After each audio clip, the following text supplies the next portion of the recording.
right, listen up. This is the Music Scene Podcast. I am your host, Dave Cudrak.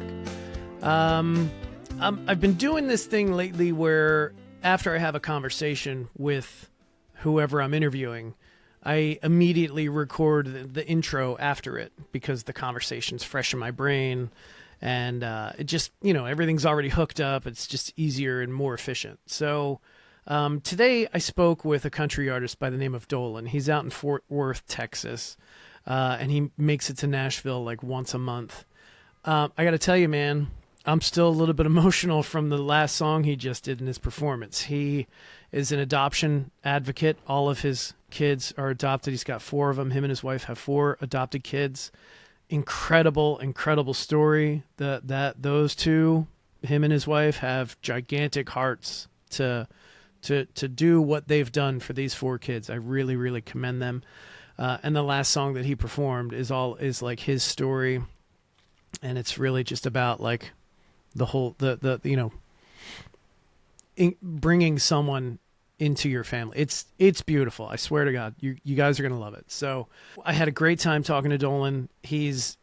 What caught my attention was that he's got this wife and family, and he's all in on a music career, full-time music career, songwriting, performing, all of that stuff. And I thought he would have an interesting story, so I reached out to him a while ago and got this conversation on the calendar.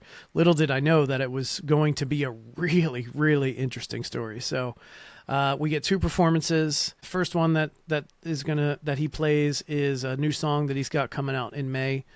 The date is still TBD. It might be out by the time you guys hear this already. But and then the last song, the second song that he's played is called Family. And it's this adoption song that is just, it's beautiful. There's no other way to describe it. So I hope you guys enjoy this conversation. Here is Dolan.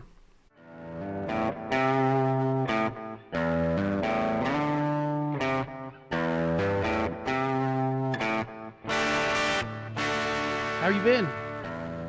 Doing okay, man. Just staying busy, getting stuff done, I guess. It looks like it. Yeah. So I found you on Instagram not too long ago, maybe a month or 2 ago, and noticed that one of your posts, I think it's pinned in the top of your profile, you say that you recently, quit your full-time day job gig to pursue music, as a full-time career. So that was really the main reason why I was like interested in reaching out to you. I thought, here's a guy with a family and he's going for it. So, yeah. What made you decide to do that?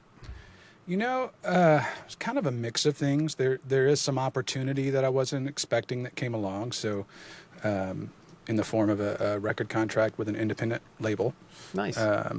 It was kind of a connection through some songwriters I'd gotten connected with, and things just kind of started happening. And, I was kind of at a place, I loved my job very much. I was a music director for a large church here in Texas, and music minister, and loved it very much. Been there 15 years. And I guess there was just, I kind of felt like it was time for some change, but I didn't know what. And so I really just, something sparked in me. I was like, I really want to get back into songwriting. And so I started focusing on that and finding resources, and one thing kind of led to another. Nice. So where are you located? I think you're in Texas. Is that right? Yes, I'm in the Fort Worth, Texas area. Okay. Now, when you say you're going to pursue music as like your full-time gig, what does that look like in your mind? So I'm kind of pursuing on 2 fronts, primarily as an artist, but also as a writer. I do write with other people for other artists now as well, a little bit. Nice. But it's really excuse me. I've kind of always had the dream of making music in some way that would hopefully affect somebody in a meaningful way. And so I had that opportunity in my last job. That's what I was doing as a worship leader, as a music minister. And sure. excuse me. I guess it just looks a little bit different now. Right. It's right. And so I don't 100% know what it's going to look like long term. It would be great to get pretty successful and get my music out there to lots of people. So that's the hope, but we'll see what happens. Nice. Well, good luck. Thank you. Thank you. Now, when I hear that people have aspirations of being songwriters, my first thought immediately goes to Nashville, right? Because that's kind of where it's all going down, right? So do you? And I've seen on your Instagram that you've been to Nashville a couple of times. Any thoughts of maybe moving there full time? That is a possibility. My wife and I, have talked about it. Not right now, not real soon, unless something were just to happen and Sure. boom, a song goes #1 or something, and then it's like, okay, we got to be there. But that's a hope down the road. I think I've learned in my short time interacting with different people in the industry that being there provides a lot more opportunity. And so kind of what I'm doing now, I'm in Nashville once a month for about a week. Oh, cool. So, not quite part-time, but a decent amount of time to be able to Yep. do what I can to make connections, to write with some great writers. Just got back from recording some new singles that'll be coming out. Nice. Cut those in Nashville. And so, yeah, it's a great place to be, man. There's so much talent there. Yeah, it's amazing. Where did you record? You said you just got done recording some songs. Where was that at? Yeah, so I went to Sound Emporium. Okay. One of the major studios there. Man, what an experience. It was so cool. I don't know if I'm supposed to say this. I don't guess it really matters, but you can say whatever you want. Yeah. Well, we found out while we were doing the session, like literally the night before. I got there about 9:00 in the morning. Our session started at 10. And the night before, Ringo Starr was in the same room. Oh, my God. Cutting some tracks. So I'm like, there's just something about this place. I've got a song that's going to be coming along here in the next couple months that's kind of a tribute to Randy Travis, who in my opinion is one of the greatest country singers and performers of all time. And it was pretty cool to find out that he did his last record in the same studio. I didn't know that till we were there either. So we were cutting a song about him in the same studio where he cut his last album. So that's great. Yeah. That's awesome. I love that. A lot of history there. Who did you work with there? I'll tell you, man, we coordinated and got some session musicians for this one. I do have a band that I play with here in Texas, but to get everyone out there and record in studio would have been a bit of a expense and hassle. Sure. And so we connected with some fantastic musicians. A couple of the guys play with Tim McGraw. They tour with Tim McGraw and just fantastic musicians who have a love for the music, a love for their instrument, and a love for making it right. And man, they work quick. We got 5 songs cut in 3 hours. It was crazy. Really? Yeah. Wow. Yeah, wow. It was really cool. How far along were your songs that you brought to the studio in that you were able to get them fully cut in 3 hours or whatever? How was it just you singing and an acoustic guitar, or did you have kind of demos already made? Most of them, 4 of them were just me and an acoustic guitar, just a work tape. I'd worked it up, and I try to really work on the pre-production side of it, and I make a lot of notes. I got it to the band leader about a week ahead of time, so he was able to make charts. Oh, that's make cool. the notes, and that really helps. And so they were just work tapes, just me and an acoustic guitar, tracked to a click. One of them, did have a demo. There's one song that'll be coming out this summer that I did not write, but was actually pitched to me by another writer out of Nashville. Okay. I genuinely don't think I'm allowed to say who it is yet. Okay, no problem. His name is all over the radio and has been for the last 20 years. That's awesome. So that was cool. There was a connection there that I got linked to him and was able to have some meetings. And he said, "Hey, I've got this song I think would be perfect for you." And so that was really cool. But that's great. What can you give us the name of the song that's going to be coming out in the future? Yes, that one is called "Leave the Light On." So Leave the Light On. All right, so we'll be looking for that, and we'll check the credits when that comes out. Yeah, absolutely, absolutely. The only reason I say that is because the official license hasn't been signed yet. We've already cut it; everything's good. But until that happens, I just want to be careful not to do something I'm not supposed to. I'm still fairly new to this side of the industry, but I agree. But yeah, to answer your question, mostly work tapes, just me and acoustic guitar, and just the fact that outside of the band leader, the other 5 musicians, the first time they heard the song was sitting in the control room about to go cut it. And they heard the work tape. Wow. And I think maybe the most takes we had on any song was 2. A few punches, the steel guitar player may say, "Hey, I want to punch right here real quick. I want to punch here." Or they might double apart or something, on a second take. It was was pretty awesome to see. That sounds amazing. I mean, I've never recorded in like a legitimate studio like that. I have intentions on doing it, hopefully in sometime in the near future. But yeah, it sounds like a great experience. Yeah, it really is. And I'm like you. I've got a small home studio here.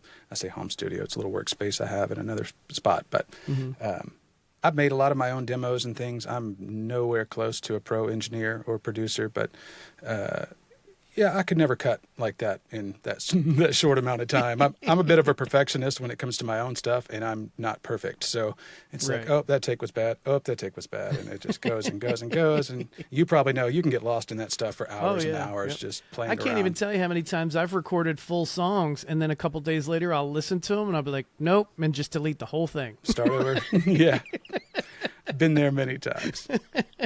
I know it's not a productive thing to do, but I'm like, nope, I don't want any part of whatever this is. Yeah, exactly. Yeah, no, let's start from scratch here. Yeah.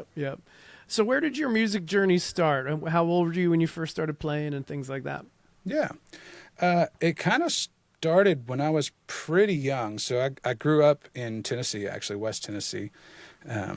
And you know, we were very involved in church. My dad was the music minister of our church that I grew up in, and my mom did the children's ministry, and my dad was also the choir director. And so music was a big deal in our household. And so I grew up with my brother. He's 3 years older, and we both got into it pretty young. I think he started learning how to play the drums, and I started learning a little bit of bass guitar. And you know, I always sang as a little kid. It was just instilled in me. It was, you know, part of life. You sing in church, and so all right, go up on stage and sing. Why not? Small country church. Yeah. And that's kind of where it started. Over time, my brother and I just enjoyed learning different kinds of music, different instruments together. I think I started on bass, and then I learned some drums, and got into piano. The main thing that I play now is guitar, just rhythm guitar. You don't want to hear me try and play a guitar solo. And so that started around my early teens. I kind of got into guitar a bit, which was helpful for what I was doing. Even in youth group, I was leading worship and singing as I got older. And then I moved to Texas at 18 and got involved with the church here and was doing that as well. So that's kind of how it all got started. And oddly enough, I wasn't raised on country music. Oh, yeah? The household I came out of, a bit more conservative on the religious side of things, and so it was like, well, we're not going to listen to something that doesn't talk about Jesus. You know? Okay, what I mean? so it was all worship music. Yeah. And I appreciate that now because of my gospel roots. There's so much good music in the gospel world. It's fantastic. Yeah. So I got to discover all kinds of music when I got a little bit older, into adulthood. Did the pendulum swing all the way to the opposite? Were you listening to, like, you know, heavy metal then and stuff, or no? Not too much, no, not too much. I've never quite leaned that way or been a fan. I have nothing against it. There's some talented musicians in all genres. Sure. But that's never just been really my cup of tea. So I didn't quite go that far. But who were you listening to when you kind of started to discover new stuff? Oh gosh, that's a great question. One guy that I've always loved, and he had an album come out in, I think, 2005, which was really influential. His name's Mark Broussard. He's not hugely known. He's out of Louisiana, kind of a blues soul kind of guy. He had a song come out called Home that, man, just blew me out of the water. And at that point, I kind of realized I want to chase down that feeling, that soulful, kind of bluesy kind of thing. And then I started, you know, kind of listening to some more country and you know, getting into 90s country with your Alan Jackson and your, you know, Randy Travis and kind of 80s, 90s type stuff. And so, yeah, that was a big part of it. Your profile says that you're an adoption advocate, right? Yes. And I know this is a music podcast, but I do genuinely want to learn about, you know, kind of your backstory, and it's not always about music. So sure. So tell me a little bit about why your profile says adoption advocate. Yeah, and this is actually very relevant to the music, because had it not been for all this, I probably would not be where I am now. And I'll kind of get to that. So, so my wife and I technically met a long time ago. We worked at a restaurant together when I was 21 and she was 17. We technically met then, and that was 2010, I guess. But we, you know, Facebook friends and all that when all that faded. And then we kind of reconnected through a dog training class. We both brought our dogs to a dog training cool. class, kind of reconnected there. She also started coming to my church around the same time. And things just kind of clicked, and we always joke, she made the first move. She slid into my DMs, and she asked me out. We went out that night, and come to find out that her third cousin had been removed from his home by CPS. Okay. And my now wife's mother was kind of his emergency placement to care for him until either things got sorted out with the parents or they decided to put him in foster care, kind of, up in the air. Yep. So when things were looking like he probably wasn't going back home to his parents, she decided she wanted to get licensed so she could foster him, and he could be my now wife. She wanted to be his foster mom and bring him into her home. Yep. So she bought a house, just got everything in order, got her license and all that stuff. Anyway, she was in that process whenever we started dating. And so she always jokes that our first date was my interview because she was kind of at the point, she had come out of a long-term serious relationship that just wasn't really going anywhere. And she was very serious about, if things go the way that it looks like they're going, I'm going to adopt this boy. And so I'm going to have to, Right. I'm really looking for a husband and a father. Right. Gotcha. So yeah, she was very serious about it. And for me, my dad was adopted. And, that's something that I had always said I would absolutely be open to. I think there's something great about that. Sure. So that's kind of how I got started. He came into foster care with her. I'll give you the abridged version. We moved pretty quickly across the board. So we started dating in August of 2019. In February of 2019, we got engaged. Okay. Excuse me. February of 2020. 2020, we got engaged. yeah, so 6 months later. Yep. Yep. We booked our wedding venue for October about a week before the world shut down in 2020 in March. So luckily we had that date locked already. In July of 2020, her foster son's sister was born. Same mother. Oh, wow. Okay. Same mother. Yep. Mom was in jail at the time, and so she came right into care with Kendall, my wife. Yep. We were just engaged at this point, so she came into care with her. We got married in October of 2020, and we were able to adopt them both in July of 2021. Wow, that's awesome. It was great. It was it's a crazy process. The foster system, it's tough. It's tough on kids. It's tough on bio parents. It's tough on foster parents. There's a lot, that goes on. Sure. So fast forward just a little bit, we decided to not to let our license lapse, so we weren't going to bring in any other foster kids. Okay. Yep. And then we found out about less than a month later that bio mom was pregnant again. And so we said, okay, we don't want to split them up as much as possible, so let's get relicensed. So we went through that process. And then the next baby sister was born in March of 2022. Oh, man. And she came into care with us straight from the hospital. We actually went to the hospital with her. Okay. She was born with some drug addiction and things. Oh, boy. Yeah. So she had a little bit longer of a stay. Yep. But so she came home with us, and then about a month later, bio mom got pregnant again. And when I say that, that's maybe 6 weeks. Our youngest two are 10 months apart. Holy cow. Yeah, it's crazy.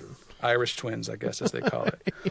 And so he came into care with us when he was born in February of 2023. Yep. So that's child number 4. Right. Wow. I don't know why I had to think about that. So that happened in 2023. So our oldest two were already adopted. The younger two were in foster care with us. Yep. And he had a little bit longer stay. He was in the NICU for about 10 days. He had some other things, quite a few drugs in his system, and he had some withdrawals and stuff he went through. Within the first couple months of his life, we actually spent a lot of time in the hospital. He was very susceptible to different viruses and things. But he's doing great now. Great. So awesome. Fast all forward four to, healthy and happy and all that stuff. That's great. Fantastic. Yeah. Fast forward 2024, in May, we were able to adopt the younger two and make it all final.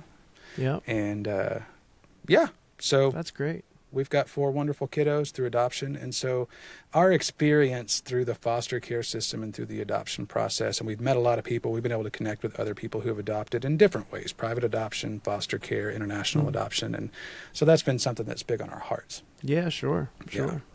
So how does that relate to music then? All right. So for a very long time, I had kind of set out to write. This was before I was really serious about songwriting. I had written some songs in the past, but nothing good. And I had been with my band for about 10 years. We were primarily a cover band, played a lot of parties and venues and whatever else. And I really wanted to set out to write a song for my kids, because when we were doing both of our adoptions, we had a little reception with family and friends, and we're looking for music playlists, and we're looking for songs that somehow talk about adoption in some way. Right. And there's really not much out there. Yeah, Like, I can't imagine there would be. Yeah. And I got to researching, and I'm like, there's millions of adoptions in the U.S. every year. There's a lot of families that are connected to adoption in some way. So I was like, I'd love to write something that tells our story but could connect with other people with similar stories. So I started working on this song. Couldn't really do much with it. I wasn't happy with it. And I decided, okay, I'm going to look up some resources on songwriting. I need to sharpen up. I need to get better. So I found this book, read this book in a day, just blew my mind. It was about lyric structure and creative ways to write. And do you remember the name of the book? it is called Mastering Lyrics, I believe. Okay. The author's name is Marty Dodson. He's a hit writer in Nashville. And things come really full circle here in a minute. It's kind of crazy. So I find this book, and it's by this guy named Marty Dodson, and Bill O'Hanlon is a co-author. And so it talks about this online community that he and another writer started called Songtown. I don't know if you've heard of that, if you're familiar with it. It sounds vaguely familiar. And I want to say I may have read that book. I might have it over in the other room. But anyway, really? Yeah. Maybe, it's pretty crazy. Maybe. I'm not sure. So I was like, I'm going to give this a shot. You know, it's a resource. It's like a very inexpensive monthly subscription thing. And you're in a community. You can get feedback on songs. They have courses that are already made. You can join live courses through Zoom that they have. And they give mentoring as well for aspiring songwriters. I'm like, okay, this is cool. So I give it a shot. And the first course I take is a lyrics masterclass. And I wrote, it was 6 weeks long. And so I ended up writing 6 songs through the course of it, one for each week. And each one, it was like, okay, that wasn't good. That wasn't good. That's not what the teacher said. It was lots of critiques. Here's where you can do better. You know, how can we get better? The teacher was Marty, who was the author of the book. Oh, great. Yep. So finally that last week, I'm like, you know what? I've started this song for my kids. I've finished it. I don't think it's good enough, but I'm just going to submit it and see what he says. So I submit it for that final week, and I read the lyrics, and he kind of paused for a minute, and he said, man, that one gets me. Nice. I said, really? He said, yeah, I have twin grandsons that were adopted out of foster care. Oh, wow. And so that one's really special to me. He said, you know, I think there's things that need to be cleaned up and need to be tweaked and probably change some stuff, but this is much better. Nice. I said, okay, great. And so after the class, he's like, this is really close to my heart. Would you be okay if I co-wrote this with you? We kind of awesome. restructure it and redo it. I said, yeah. And so my first song that I recorded and released and put out, it's called Family, in parentheses, Adoption Song. Okay. It was pretty cool. The book that got me back into songwriting and really helped launch things for me in that front, the author of that book co-wrote that song with me. And that's amazing. It was pretty awesome. And so down the line, not much later, that song is what caught the attention of this kind of upstart label. Oh, cool. And so that's what got the ball rolling with them. And that's fantastic. What's the name of that label? The label's called The Reel and Hook Entertainment. Okay. Nice. They're based out of Columbia, Missouri, and Nashville, kind of both. Oh, very small, really just kind of a mom and pop shop, but very, very good at what they do and very passionate about music and people. Yep. My label manager, who started the label, he and I got connected through Songtown. He's also a songwriter, and that's kind of what made him want to get into that industry several years back when he started this. Very cool. Very cool. So you went to that. Did you go to that studio or that record label, and then did you put out an album under that label? So I actually put out my first album independently. Oh, you did? Okay. Yes. We were in talks as I was working on that album and when it released. And so the label manager and his wife actually flew out for my album release in September of last year. Oh, cool. They flew out here and made us an offer the next day. Nice. Yeah. That's awesome. It's pretty crazy. Fantastic. Congratulations. Thank you. I appreciate it. And I commend you for doing the whole foster thing and the adoption and everything. I mean, I don't think there are enough people in this world that do that, and there should be more of them. So kudos to you and your wife for stepping up and doing the right thing, especially for these 4 kids. They're all siblings. They've all been through the foster care system, and if it wasn't for you guys, they probably would have been split up and had all kinds of different issues and whatnot. So kudos, brother. It's awesome. Thank you. We love them. Yeah. We love them for great. sure. So the last 5 years have been busy. I'll say that. I'm sure. Well, yeah. So you had 4 kids in 5 years, right? Yeah. That's crazy. Yeah. Went from being, let's see, I guess we're coming up on 6 years, but went from being single, completely single, to father of 4. Well, really, I mean, that happened in like 4 years. Yeah, it's sure. Crazy. Crazy. Wow. That's awesome. So you said you mentioned Randy Travis already. Who are some of your other influences, whether they're country or, and I know we haven't really mentioned it, but I think your genre is really country, right? I consider you a country singer. Yeah. But so like regardless of whether, they're country or not, who are some of your main influences when you're writing and stuff like that? Yeah, you bet. And just kind of a side note, some of the newer stuff that's coming would still be under the umbrella of country, but we've kind of gone down a little bit more of a soul rock vibe for this. Cool. That's a little more modern. Nice. So pretty excited about that. Nice. But excuse me. So some influence. I'll say one of the biggest ones in the last 10 years is Chris Stapleton. Oh yeah. You can't beat that guy's voice. He's fantastic. Just in his writing. I can tell you this about that other song. Going back to that. Sorry, call back. Leave the light on. The person who got me that song, the writer on that song, is a frequent collaborator of Chris Stapleton. Oh, I can sweet. say that much. Yes. Yeah, Some of your favorite Stapleton songs he's been a part of, which is kind of cool. Okay, cool. Yeah. Very cool. Anyway, so yeah, Stapleton's a huge one, man. When he was with the Steel Drivers, kind of the bluegrass folk stuff, just writing, his voice, everything about him, I just think it's super cool. I sang I was a frontman for a Chris Stapleton tribute band for really? about a year and a half. Yeah, that was fun. Nice. That was fun. Nice. I could see you could pull that off. Change those glasses to sunglasses and put a cowboy hat on, and you're basically him. Yeah, it was fun, man. I enjoyed it. It awesome. definitely takes a toll on your voice singing like that, but still cool. Of course. Yeah, I mean, I'm a solo acoustic cover guy. I have a handful of my own songs, but my main music journey is this podcast and solo acoustic cover gigs. Yeah. And one of the songs I do is obviously Tennessee Whiskey. Everybody loves hearing that. At some point in every Stapleton song, it's like you've got to belt it out. So yeah, I got no choice. You got no choice. For sure. That's great. So who else? We got Randy Travis, Chris Stapleton. Yeah. I would say Justin Timberlake, man. Really? Been following him since I was a kid. He's just such a talented artist.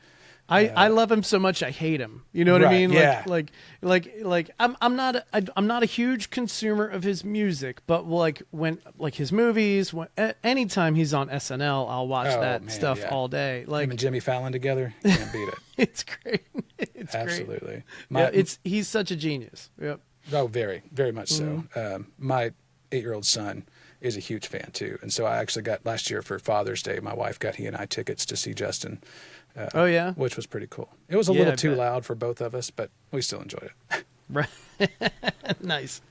Yeah. That's very cool. I would like to see him in concert. I mean, I've been to a billion concerts over my life, and yeah, he's on the short list of folks I haven't seen yet. So it would be interesting. Yeah. Yeah. No doubt. Very cool. How about now? I'm sorry. How about your writing process? I mean, when you're sitting down to write a song, is it a conscious effort that you're like, all right, I'm going to sit down, I'm going to write a song right now, or do you just write whenever inspiration hits? I would love to only write whenever inspiration hits, but when you're pursuing to be an actual writer, you've got to write a lot. you know, Well, it's a yeah, career. I guess, yeah, if it's a conscious choice to do music full time, like that's got to kind of be your 9 to 5, right? Just keep writing. Exactly. I do a lot of co-writing too, so a lot of those are planned out ahead of time. Oh, okay, cool. But the one thing that helps is like I keep myself open. I keep my ears and eyes open all the time for ideas. And so I keep a running list in my phone of different ideas. Maybe I think of a title that could be a little bit different. You know, I always am kind of chasing the hook, like what can make this a little bit different than what you would typically think it means. Right. Yep. You know, I'll tell you my song coming this summer about Randy Travis. It's a tribute song to him, and it was my wife's idea. She grew up on him. She's a huge fan, and the thing that kept coming to mind, I'm like, I've got to make a song about Randy Travis, but not call it something that's too obvious. And so the title of the song ended up being "Feeling Randy," and so. That's kind of the idea I had. I was like, okay, what if a guy starts falling in love with a girl who loves Randy Travis, and Randy Travis is kind of the soundtrack to their love. And this guy never really cared for Randy, or maybe he didn't care for country music, but because he's falling for her, he's falling in love with the stuff that she loves. Yeah. So because of her, he's feeling Randy. You know what I'm saying? Yeah, that's and great. so I love it. I got together with a co-writer that I love to write with named Ramey Crumry, and we spent about 3 months on that song because we wanted it to be right. And it's harder than I thought to do a good quality tribute to another artist. But I've never tried it, but I imagine it would be. Sure. Yep. It was a cool experience. But like I said, I'm always on the look. So I keep a list in my phone of different titles and different ideas. And so if I get in a room with a couple of writers or on Zoom, that happens a lot, especially since I live in Texas. We'll get together and we'll just be like, hey, here's a couple thoughts I have. You know, the next guy will give his thoughts. The next guy will give his thoughts. And we'll say, okay, which one's sticking out to us? What title feels good? What idea feels good? And then we'll kind of just start building off of that. Yeah. And it's pretty cool to see what you can come up with. When you get a few people in a room together to bounce ideas off of, it's something special. I do write solo a lot of times.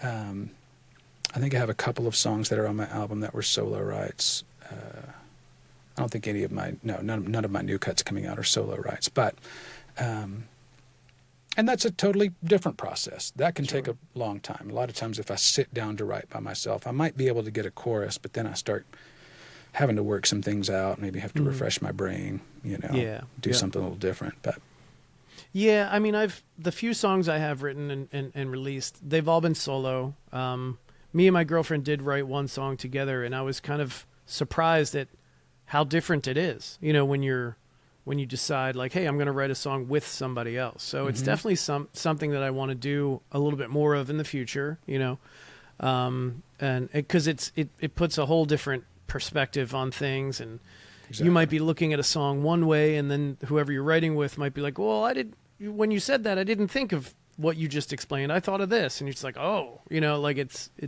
pretty interesting the way it works. Yeah. It's great. And maybe, one of the big things that a lot of the pros talk about is like, there is no bad idea to say. There's bad ideas to put in the finished song. But here's the thing, like if you have a stupid idea, say it out loud, because that stupid idea may trigger someone else to have a thought that's a great idea. Right. And so that's the collaboration part of it is pretty awesome. It's I definitely prefer co-writing over solo writing these days. Nice. Yeah, I should just do more of it. That's all. It's a great experience, man. It really is. Yeah. Let's see. So you've got these songs coming out. How many songs are coming out, and what's the general timeline? Or are you releasing a whole album all at once? We're going to be doing singles. And so our target date, don't quote me on this because we're still waiting on a few things and make sure we have the time for promotion. Our target date for the first single is May 2nd. Okay, cool. So that's what we're looking at. It's just about ready. We just want to make sure we can do the right promo, ramp up time for the next month. Nice. But yeah, so that's our target date. And then we're looking about every 5 to 6 weeks following. That's kind of the release schedule idea. That seems to be the general rule of thumb. Once a month, once every month and a half, something like that, put out a new song. Exactly. Yep. That's kind of our, really I think about 5 weeks is our target because, we did a lot of prep work for the first quarter of this year as far as writing and getting things ready and getting the right songs. Because I've written a lot of songs already this year. But picking the right ones that are the right fit, the right message that we want to get out and good songs, Yeah. So yeah, that's been our process. So we're like, all right, so from this point, that way we can get a good stack of songs coming out this year. And then maybe at the end of the year, we'll do kind of an album of those songs that have been released plus 2 or 3 more kind of bonus songs. So it is kind of one collective piece. Yeah, I've seen a few people do that. Some of them I've talked to, some of them I haven't, but I've seen a few musicians do that. They'll do like one song a month for like 10 months or however many songs. And then the following month, they'll just take all 10 of those songs and release them as like a whole album. So I don't really know how that works on the back end, like submitting that stuff through, DistroKid or whatever. But yeah, it seems like a good, cause I'm a little old school, right? I'm 52 years old. I grew up buying records and CDs and cassettes, and I enjoyed finding the deep cut that none of my friends knew about, cause then I could tell them about it. You know what I mean? Right. So I'm still in the mode of downloading whole albums. I have my playlists, of course, but I still long for the days of when somebody like a band I admire or something, I'm waiting for them to put out a whole album so I can just like kind of sit down and listen to the whole thing from beginning to end. Right. There's something special about that. I still do that too. It's great to just experience an album from start to finish, because typically a lot of thought and a lot of work goes into getting the order just right, getting the perfect songs in that perfect order to kind of make it cohesive and tell a story. And yeah, I'm like you. It's a bummer, because it's just not as feasible anymore with today's generation, who's a social media, TikTok generation, if you will. God, I sound like an old man. It's true, though. I'm on TikTok. I shouldn't talk bad about it. But, it's instant gratification, and I get it, because I'm right in the middle of that. I'm 36 years old. So I grew up with things slow, but my adult life has been with things that are fast. And so it's a tough in-between. But and nowadays, attention spans are shorter, and every song has to be single quality. Right, a lot of those deep cuts on albums, they would be great songs, but they probably weren't as appealing to as wide of an audience as the singles were off of that album, right? Yep. But every song has to be appealing to your audience, your full audience. That's the goal. Yeah. And so it's definitely changed for sure. Yeah, yeah. Hopefully we can ride along with it. You know what I mean? Yeah, exactly. Exactly. We can adapt. I'm reluctantly on TikTok as well. You know what I mean? I barely have an audience on TikTok. Most of my audience is on Facebook, which tells you the demographic that I'm in. Same here. But my second most popular one would be Instagram. But yeah, it's just it's a whole thing that you have to wrap your mind around, or else you're just going to get left behind, right? Right. It's true. You don't want that. If you want to be successful, you've got to kind of play the game to an extent. Be authentic. Right. Be yourself. Be authentic. But play the game. Yep.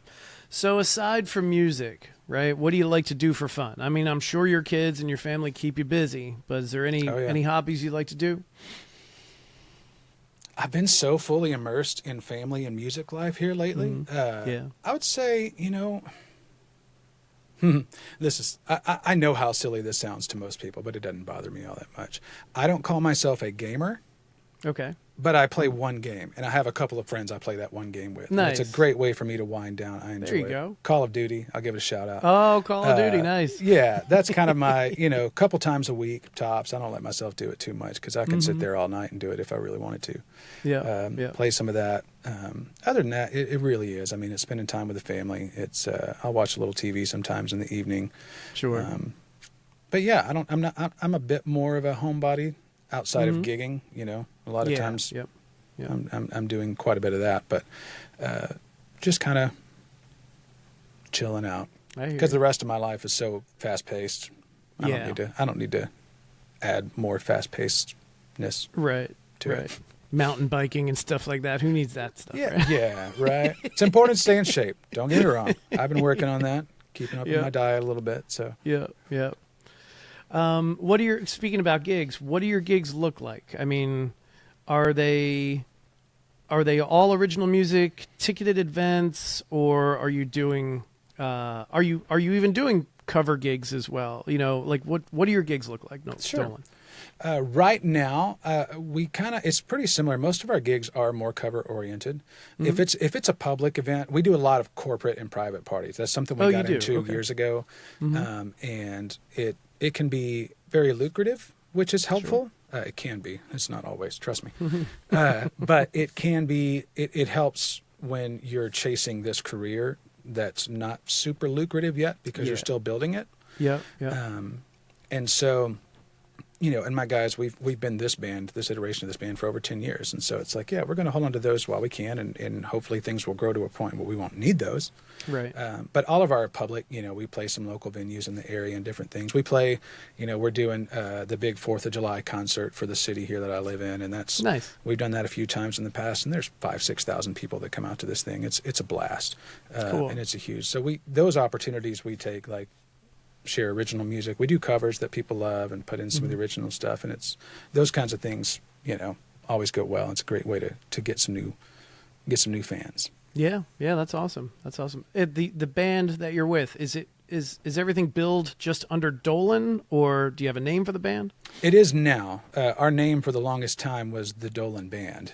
Okay. Dolan was kind of to brand myself a bit more as an artist, not a solo artist, but as an artist with a band. And, because I also know that these guys have families and jobs, and as things progress and we're able to get on the road a bit, it's going to be harder for them. So, Sure. You know, it kind of shifted the focus a little bit.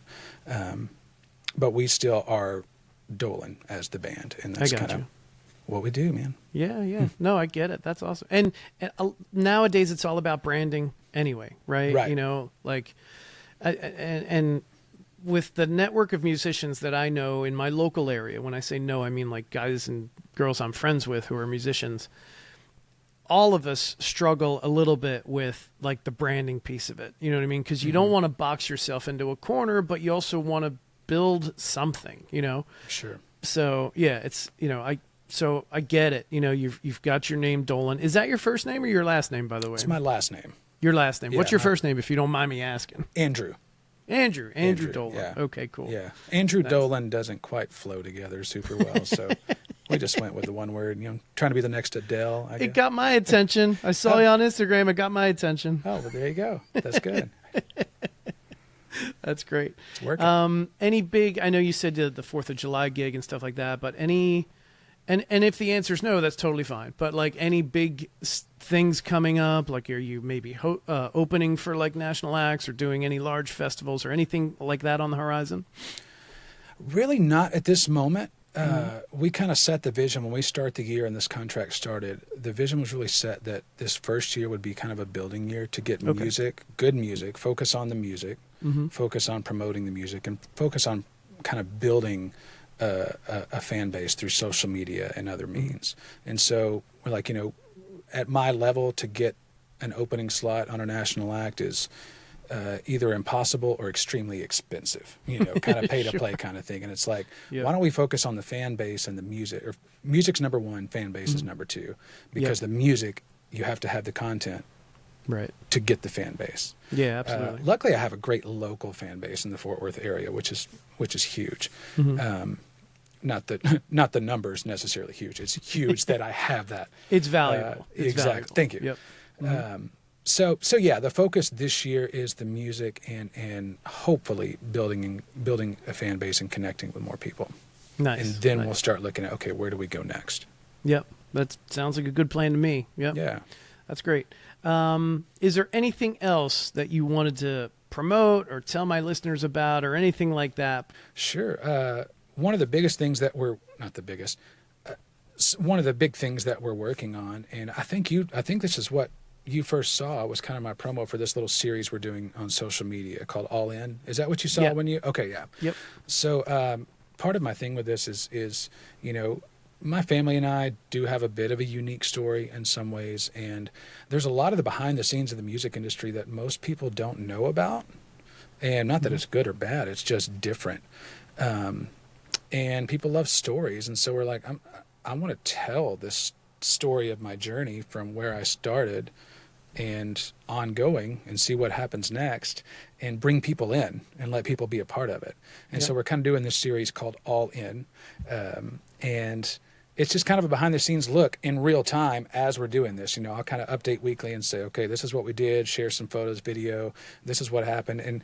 And my plan is to be brutally honest. Like, this is what's going on. Even in my personal life, like, my family is open to sharing, you know, not Nice. everything, but Yeah. the Within stresses and different things that we're dealing with, right? To get through this, because it really is, we agreed we're going all in. Like, we don't have a safety net on this, so Yeah. we're going big, and if we go big, there's nowhere to go home to. So if we don't go big, Right. you know what I mean? Yeah. So we're going to be sharing that. So, all my socials are at I am Dolan Music. Okay. You can find that, and would love you to check that out. Give your input, give your thoughts, give your comments, whatever else, cheer us on or laugh at us along the way. That's perfectly fine.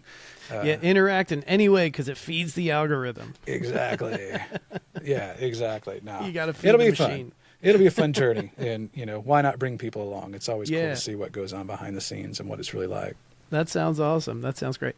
What songs are you gonna do for us today? So I'm gonna start with our next single that's coming out, if that's cool. Nice. We'll kind of share a new one. Oh. Yeah, man. So this is the first single that will be coming out here for sure next month. And I'm very excited about this one. This song was written with actually my label manager, Jay. His name's Jay. And a writer up in Nashville by the name of Chris Sly. Got some amazing credits, and he is a music savant, a writing savant. He was on American Idol a long time ago, but he's got some hits with Bailey Zimmerman, Nate Smith, Rascal Flatts, a couple different. But we were able to get connected with him, and man, what a talented guy. And so I brought him this chorus idea, and I said, "What do you think about this?" And he said, "I love it. Let's write it. Let's finish this song out." And Nice. so this is inspired by my wife and our journey, our story of kind of craziness. And I've always been a very overly thoughtful person, and thoughtful in the sense that I overthink things too much. And but there was something about when I started falling in love with her, as scary as it was, I just went all in. And so this song is called Reckless.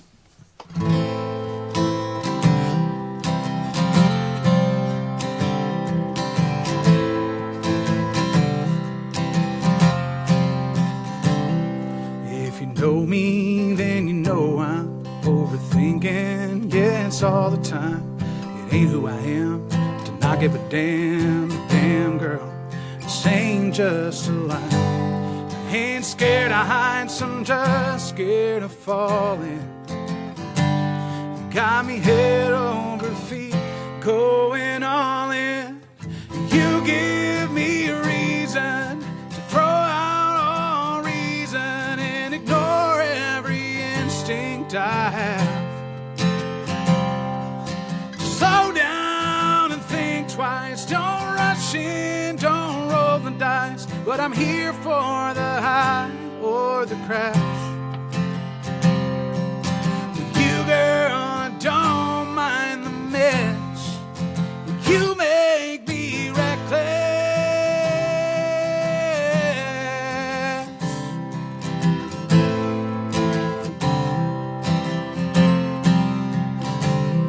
Fools rush in, so baby, call me foolish. I don't care long as you call me. As long as you're mine, I swear I don't mind. And slowing down ain't turning around, 'cause you give me a reason to throw out all reason and ignore every instinct I have. Just slow down and think twice, don't rush in, don't roll the dice. But I'm here for the high or the crash. With you, girl, I don't mind the mess. You make me reckless.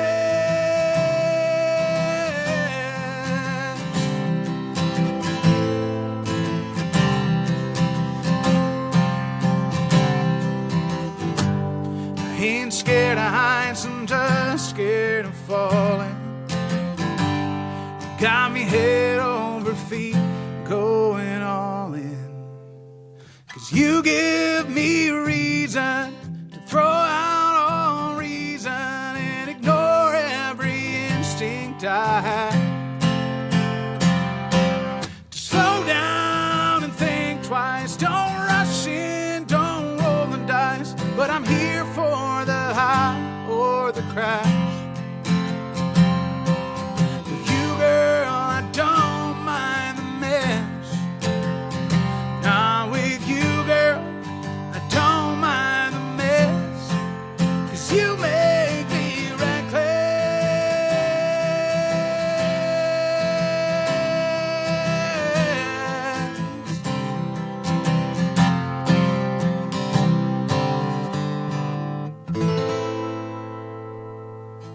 All right. Nice, man. Hey, thank you so Nice. much. That sounded great. Thank you. So be on the lookout for that one. This song's called Reckless. I'm going to put my capo on for this next one, so I might have to tune. I apologize. No worries. So this last one, this is the song I was talking about earlier that I got to write with Marty Dotson. If you're not familiar with Marty, man, look him up. He's just a beast of a writer. He's got some great credits. He's got number ones with Billy Currington. He's got hits with, Carrie Underwood. Just brilliant writer, brilliant guy, and been really a mentor to me over the last year or so, which has been really cool. So we wrote this together. This is my story. It's the story of lots of people and their experience through adoption. So I try to share this song every chance I get. This is called Family. This one is available now wherever you stream. Or I have physical CDs if you want one.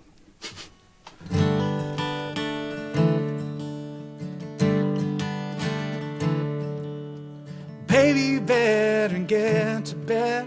Tomorrow's coming soon. Maybe tough to get to sleep. Yeah, I'm excited too. We'll get up and eat your breakfast, get dressed, and then we'll go. It might be hard to understand, but I'll tell you what I know. That we're going to the courthouse to change your last name. We'll take lots of pictures, fill these walls with frames. There's nothing in this big old world that matters more to me. From now until forever, we'll be family.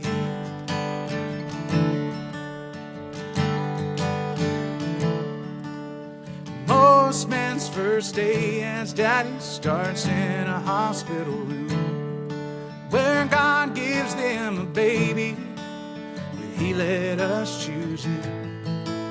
You may not have your mama's smile, but you sure stole her heart. And I don't love you any less than if I'd held you from the start. So we're going to the courthouse to change your last name. We'll take lots of pictures, fill these walls with frames. There's nothing in this big old world that matters more to me. From now until forever, we'll be family.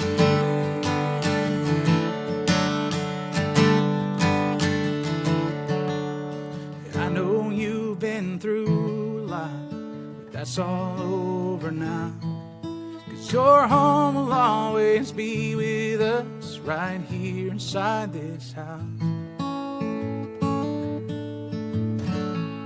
'Cause we're going to the courthouse to change your last name. We'll take lots of pictures and fill these walls with frames. There's nothing in this big old world that matters more to me.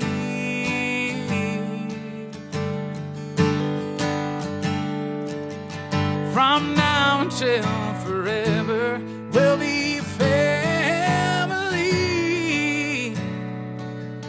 From now until forever, we'll be family.